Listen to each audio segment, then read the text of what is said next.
Disease या फिर disorders of heart क्या होता है? पहली डिजीज़ है हाइपरटेंशन। हाइपरटेंशन में क्या होता है, हमारा जो नॉर्मल ब्लड प्रेशर होता है वो 120 mg से 80 होता है, ठीक है, ये हमारा नॉर्मल रेंज होता है। हाइपरटेंशन में वही ब्लड प्रेशर हमारा बढ़ जाता है, 140/90 हो जाता है। हाइपोटेंशन में वही ब्लड प्रेशर हमारा कम हो जाता है और 90/60 हो जाता है, ठीक है। ना टेकीकार्डिया में क्या होता है, टेकीकार्डिया, अब जो हमारी नॉर्मल हार्ट बीट होती है वो कितनी होती है, 72 बीट्स पर मिनट।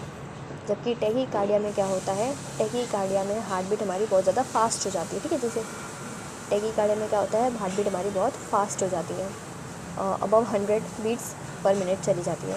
और जो ब्रेडीकार्डिया है, ब्रेडीकार्डिया, ठीक है, बिलो, इसमें हमारी क्या होती है, 72 नॉर्मल होता है, तो इसमें बिलो हो जाती है, कितना बिलो, 60 से भी नीचे चली जाती है, ठीक है, बिलो 60 से भी नीचे चली जाती है, तो उसको ब्रेडीकार्डिया बोलते हैं। कंजस्टिव हार्ट डिजीज़ क्या होता है, जो हमारा हार्ट है वो ब्लड को पंप नहीं करता कंजस्टिव हार्ट डिजीज़ में। वेरिकोज वेंस में क्या होता है, हमारी जो वेंस होती है वो बहुत ज़्यादा फूल जाती है, क्यों, बिकॉज उसमें ब्लड प्रेशर बहुत ज़्यादा हाई हो जाता है। इसके कॉजेज़ जैसे कि एज की वजह से हो गया, या फिर प्रेगनेंसी की वजह से, या ओबेसिटी की वजह से, या फिर इनएक्टिव लाइफस्टाइल की वजह से। एरिथमिया क्या होती है, इसमें हमारी जो बीट्स होती है, ठीक है, हमारी जो हार्ट बीट होती है वो इरेगुलर हो जाती है, ठीक है, इरेगुलर हो जाती है, इरेगुलर हो जाती है। एंजाइना पेक्टोरिस हमने पढ़ा है, एक्यूट चेस्ट पेन होता है, क्यों होता है, क्योंकि हमारा जो ब्लड फ्लो है वो रिड्यूस हो जाता है। मायोकार्डियल इन्फेक्शन में क्या होता है, blockage of blood flow to हमारी हार्ट मसल्स, यानी हार्ट मसल्स तक जो ब्लड फ्लो होना चाहिए उसके बीच का रास्ता ब्लॉक हो जाता है, इसलिए मायोकार्डियल इन्फेक्शन हो जाता है। कार्डियक अरेस्ट में क्या होता है, हमारा जो हार्ट है वो बीट करना ही बंद कर देता है, स्टॉप हो जाता है, अरेस्ट कर लिया उसको, यानी कि स्टॉप हो गया वहाँ पे, ठीक है, तो इससे डेथ हो जाती है। ये डायग्राम देख लो, यहाँ पे नॉस्ट्रल है, यहाँ पे ओरल कैविटी है, ये माउथ है, यहाँ पे सलाइवरी ग्लैंड्स प्रेजेंट है, ठीक है, ये सलाइवरी ग्लैंड्स है, ये हमारी एपिग्लॉटिस है जो फ्लैप टाइप का होता है ना, प्रिवेंट करता है वो फूड को विंड पाइप में जाने से, वो है ये हमारे टॉन्सिल्स हैं, ठीक है, पेड़ पैचिस और ये सब जो होते हैं वो। उसके बाद ये हमारी इसोफेगस है, ये लोअर इसोफेगस स्फिंक्टर वाल्व यहाँ पे प्रेजेंट है, ये वाली वाल्व, ये हमारे स्टमक का रीजन, इसको फंडस बोलते हैं। देन पाइलोरस हो गया, इसको मैं स्टमक बोलते हैं, ठीक है। फिर यहाँ पे पेंक्रियाज दिया हुआ है, यहाँ पे पेंक्रियाज एक डक्ट उसके बीच में से जा रही है, ठीक है। ये लिवर है हमारा, लिवर में हमारी कौन सी डक्ट जाती है, हेपेटिक डक्ट जाती है, और यहाँ पे हेपेटिक पाइलोरिक यहाँ प्रेजेंट है। और ये हमारे यहाँ पे लार्ज इंटेस्टाइन आ गई, इसमें एक ट्रांसफ़र पार्ट होता है, एक हमारा असेंडिंग यानी ऊपर जा रहा है, देन ट्रांसवर्स, देन नीचे आ रहा है यानी कि डिसेंडिंग पार्ट होगा। ये हमारी स्मॉल इंटेस्टाइन है, ये हमारा रेक्टम है, ये हमारा इलियम है, ये स्फिंक्टर वाल्व है, ये एनस है, ये अपेंडिक्स है, जेजुनम है, लार्ज इंटेस्टाइन है, ड्यूडेनम है। फार्माकोपिया क्या होती है, जैसे मेरी एनसाइक्लोपीडिया एक बुक होती है, वैसे फार्माकोपिया भी एक बुक है, क्या है, एक बुक है। फार्माको मतलब होता है ड्रग, और पोया मतलब क्या होता है, टू मेक यानी बनाना, ठीक है। तो इसमें फार्माकोपिया में हमें बताया जाता है कि ड्रग कैसे बनाया जाता है। फार्माकोपिया बनाता कौन है, सेंट्रल गवर्नमेंट अथॉरिटी बनाती है, ठीक है, under the ministry of health and family welfare. अब ये क्या है, एक नेशनली एक्सेप्टेड बुक है, जिसमें हमें क्या दिया जाता है, डायरेक्शन एंड रिक्वायरमेंट, और इसका प्रिपरेशन ऑफ ड्रग या मेडिसिन कैसे होता है वो सब इसमें दिया जाता है, ठीक है। ये फार्माकोपिया इंपॉर्टेंट नहीं है। दूसरे आपको ड्रग का एक याद रखना है, that it is nothing but a 99% chemical entity होती है। फार्माकोपिया हमारी एक बुक होती है, इसको पब्लिश कौन करता है, अथॉरिटी ऑफ नेशनल गवर्नमेंट, ठीक है। और फार्माकोपिया क्या है, it contains different standard and limit criterias होते हैं for the quality control drug. जैसे हमारी बुक्स में वॉल्यूम होते हैं, वैसे फार्माकोपिया एक सिंगल वॉल्यूम बुक होती है, ठीक है, सिंगल वॉल्यूम होती है, जिसमें क्या क्या होता है, एवरीथिंग अबाउट ड्रग होता है, जैसे कि प्रिपरेशन, उसका नॉर्मल रेंज क्या होती है, ठीक है, list of test, criteria, method, process, सब कुछ होता है इसमें। नाउ अब इसमें कुछ ना कुछ अपडेशन होती रहती है जब भी कोई न्यू क्या ड्रग या फिर कुछ भी रिलीज़ होता है, तो it also provides updated versions, ठीक है। और अपडेटेड फार्माकोपिया में क्या होता है, मोनोग्राफ्स होते हैं, और हर एक मोनोग्राफ में क्या चीज़ें होती है, ये होती है, देखो ये चीज़ इंपॉर्टेंट है, नेम ऑफ द ड्रग। अब जैसे मैं किसी का ड्रग का नाम दे दिया, अब हम उसको बोलेंगे कि उसका कुछ सिनोनिम, कुछ दूसरा नाम होता है या नहीं, ठीक है, सिनोनिम पता करेंगे। देन नाम पता चल गया, सिनोनिम पता चल गया, अब उसका फॉर्मूला, केमिकल फॉर्मूला पता होना चाहिए, और फॉर्मूला से हमें मॉलिक्यूलर वेट पता चल जाता है, ठीक है। ये चार चीज़ें तो आपको याद रखनी है, name of drug, synonym, formula and उसका मॉलिक्यूलर वेट। दूसरी बात आप करेंगे PPP, यानी कि preparation, properties and purity test. और क्या होता है मोनोग्राफ में, preparation, properties and purity test. और ASU होता है, यानी कि ऐसे स्टोरेज कंडीशन और यूजेज होते हैं। हिस्ट्री ऑफ फार्माकोपिया, USP, देखो पहला USP है, यानी कि यूनाइटेड स्टेट वाला pharmacopoeia, BP British pharmacopoeia, IP Indian pharmacopoeia, EP European pharmacopoeia, NF national formulary pharmacopoeia. इसके ईयर याद रखना है।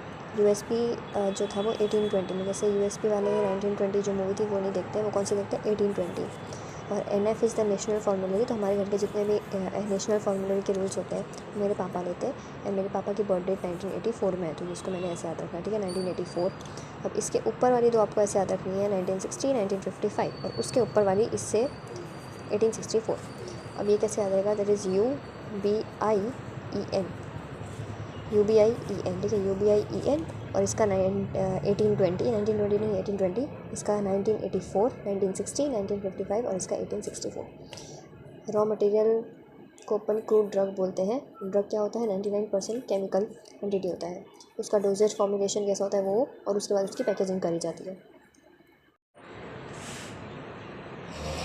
इंडियन फार्माकोपिया के बारे में याद रखना है कि वो इंट्रोड्यूस कब हुआ था, 1955 में इंट्रोड्यूस हुआ था। और किसने किया था, बाय BN घोष। CNG ने नहीं, BNG ने किया था, ठीक है। चेयरमैन कौन थे, BN घोष थे। इसकी अलग से ट्रिक बनाएंगे। गैस्ट्रो इंटेस्टाइनल एजेंट्स क्या होते हैं, तो देखो GI क्या है, सिस्टम ऑफ ह्यूमन बॉडी है जो कि कंटेन करती है डिफरेंट पार्ट्स और ऑर्गन्स। स्टार्ट कहाँ से होता है, फ्रॉम माउथ टू NS। और मेन जो है वो इंटेस्टाइन है और स्टमक है। स्टमक में क्या होता है, collective accumulation of food particles होता है। स्टमक में क्या होता है, collective accumulation of food particles होता है। वहाँ पे पार्टिकल्स को कन्वर्ट किया जाता है इनटू पेस्ट में। अब वो पेस्ट क्या होता है, बाद में एब्जॉर्ब होता है और डाइजेस्ट होता है। तो इंटेस्टाइन में होता है ये काम, ठीक है। पहले स्मॉल इंटेस्टाइन, तो इसमें SAD याद रखो। यहाँ पे एब्जॉर्प्शन होगा और डाइजेशन होगा। पहले क्या होगा, digestion of food from the paste. Absorption किस किस का होगा, मिनरल्स और विटामिन्स का इन द जेजुनम, ठीक है MV, और यहाँ पे जेजुनम में। और water absorption of minerals and vitamins होगा जेजुनम में। वाटर एब्जॉर्प्शन होगा इलियम में। और इलेक्ट्रोलाइट का एब्जॉर्प्शन जैसे कि Na+, K+, Mg+, Cl-, ठीक है NaCl, KCl, MgCl, ऐसे याद रख लो। ये स्मॉल इंटेस्टाइन में होगा। लार्ज इंटेस्टाइन मतलब कि बहुत ही लार्ज कौन होता है, कर्नल होता है, तो कोलोन को लार्ज इंटेस्टाइन भी बोलता है। अब यहाँ पे क्या होता है, एब्जॉर्प्शन और डाइजेशन ऊपर हो गया था, यहाँ पे कंप्लीट हो जाता है, यहाँ पे हुआ था, यहाँ पे कंप्लीट होता है process, complete absorption of water और इलेक्ट्रोलाइट्स दोनों।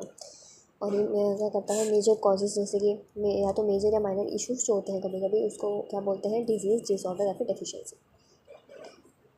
ये स्टमक के कुछ डिजीज़ है, जैसे एक्लोरोहाइड्रिया। इसमें हमारा क्या होता है, जो स्टमक में है HCl नहीं बन पाता। और उसके बाद हाइपर एसिडिटी हो गई, गैस्ट्रिक अल्सर हो गए, गैस्ट्रिटाइटिस हो गया, या फिर इंडाइजेशन। अब एसिडिफायर्स क्या होता है, एसिडिफायर्स ड्रग्स होते हैं जो कि इंक्रीज़ करते हैं एसिड कंसनट्रेशन को। एसिडिफायर एसिड को फायर कर रहे हैं, यानी कि एसिड बढ़ रहा है, एसिड कंसनट्रेशन इंक्रीज़ हो जाती है GIT में, जिससे क्या हो जाए, मेटाबॉलिक एसिडोसिस हो जाए। इसका मतलब ये होता है कि एसिड की कंसनट्रेशन बढ़ जाना in the body fluids. 4 type के एसिडिफायर्स होते हैं। पहला है गैस्ट्रिक। इसमें क्या होता है, ये रिस्टोर या तो रिटेन करता है एसिड को। रिस्टोर रिटेन करा यानी कि खुद उसकी एसिड की मात्रा बढ़ रही है। कहाँ पे, डाइजेस्टिव सिस्टम में। गैस्ट्रिक है इसलिए डाइजेस्टिव सिस्टम में। और किस में होता है ये, जो पेशेंट सफ़र करते हैं फ्रॉम एक्लोरोहाइड्रिया, इसमें क्या होता है, हमारा स्टमक जो है वो HCl नहीं बना पाता, इसलिए गैस्ट्रिक एसिडिफायर क्या करता है, रिस्टोर और रिटेन करता है एसिड को इन the digestive system.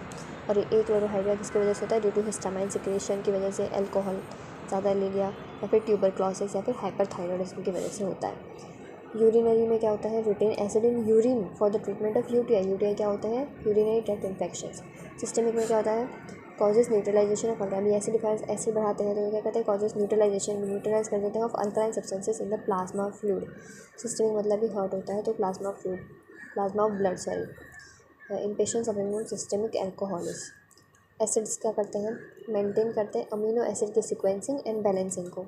Use in the preparation of lab chemicals and chemical preparation, general preparation. Example याद रखना है, ये नहीं याद रखना है। Gallic acid, tannic acid, dilute HCl, dilute NH4Cl, this ammonium chloride and सिर्फ ammonium chloride. Ammonium chloride normal, ammonium chloride dilute HCl। और टैनिक एसिड और गैलिक एसिड, ये सब एग्जाम्पल है एसिडिफायर्स के।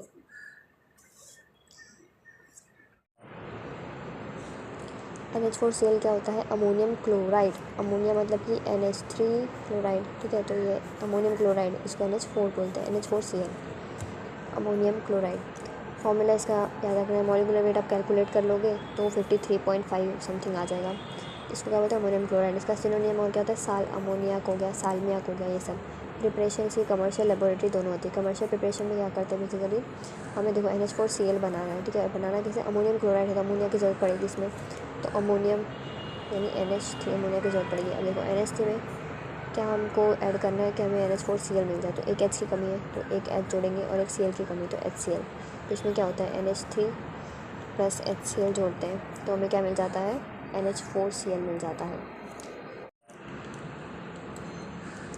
तो यहाँ पे NH3HCl को मिला है तो क्या मिल गया, NH4Cl बन गया। और इसको प्योरीफाई कैसे करते हैं, क्रिस्टलाइजेशन प्रोसेस। हमारी अम्मी को क्या पसंद है, क्रिस्टल्स पसंद है, तो अमोनियम क्लोराइड को कैसे प्योरीफाई किया जाता है, बाय क्रिस्टलाइजेशन प्रोसेस। अब इसकी प्रॉपर्टी याद रखनी है, कैसा होता है, वाइट कलर का पाउडर होता है, हाइग्रोस्कोपिक होता है, यानी कि रिटेन करता है मॉइस्चर हमारा, ठीक है। हमारी मम्मी क्या करती है, मॉइस्चर को रिटेन करती है। उसके बाद कूलिंग इन टेस्ट, कूलिंग इन टेस्ट होता है और ओडरलेस होता है। डेंसिटी इसकी याद रखनी है 1.52 समथिंग होती है। क्रिस्टलाइन फाइन पाउडर पड़ गया था मैं, क्रिस्टलाइन, ठीक है। क्रिस्टलाइन फाइन पाउडर होता है। मेल्टिंग पॉइंट इसका याद रखना 333 और 342, 333 और 342। सॉल्युबिलिटी कैसा होता है, फ्री सॉल्युबल इन वाटर होता है, वाटर में तो आराम से सॉल्युबल हो जाएगा, ठीक है। और स्पेरिंग सॉल्युबल इन अल्कोहल, यानी स्पेरिंग मतलब क्या होता है, लो सॉल्युबल, ठीक है। मम्मी को तो वैसे भी अल्कोहल नहीं पसंद होता, पानी ज़्यादा पसंद होता है। अम्मी, ठीक है, अम्मी को chemically reactive with aqueous solution and it process neutral to litmus paper. ये पॉइंट छोड़ो। स्टोरेज कंडीशन देखो, should be tightly close in containers. उसके बाद ही डोसेज होना चाहिए, ठीक है।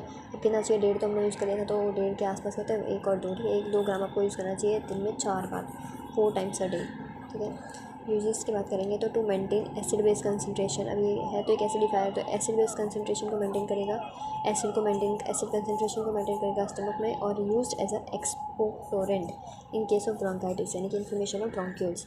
तो इसमें क्या होता है बेसिकली, ये एक्सपोरेंट क्या होता है, एक टाइप ऑफ कफ मेडिसिन है जो कि क्लियर करती है म्यूकस को, हमारे जो एयर में होता है वहाँ से, ठीक है। तो एक्स से हमको म्यूकस से आता जाएगा, ठीक है। 3 इसके यूसेज है। टेस्ट फॉर प्योरिटी देखो, टेस्ट फॉर अम्मी को हम क्या बोलते हैं, गुजराती में बोलते हैं बा, ठीक है। तो इसकी टेस्ट कैसे होती है, टेस्ट विद बेरियम सॉल्यूशन। कैसे करते हैं, क्या क्या मिलाते हैं, देखो barium solution, dissolve 0.5 gram of NH4Cl plus किया 10 ml पानी, प्लस किया 1 ml dilute sulphuric acid, dilute sulphuric H2SO4 sulphuric acid, ठीक है। डाइल्यूट यूज़ करेंगे और बहुत ज़्यादा स्ट्रॉन्ग होता है इसलिए 1 ml लेंगे, ठीक है। पानी 10 ml लेंगे और ये 0.5 NH4Cl लेंगे। इसको वेट करेंगे अब हम कितने देर तक, 120 मिनट्स, यानी कि 2 आवर्स तक वेट करेंगे। अगर टर्बिडिटी आ गई, टर्बिडिटी यानी गंदगी, टर्बिडिटी आ गई तो मतलब कि वो प्योर नहीं है। इफ़ टर्बिडिटी डजंट अपीयर, इसका मतलब कि प्योरिटी फ्लूइड पास कर गया, यानी वो प्योर है, ठीक है। 0.5 ग्राम NH4Cl मिलाया था, 10 ml पानी मिलाया था और 1 ml डाइल्यूट सल्फ्यूरिक एसिड मिलाया था।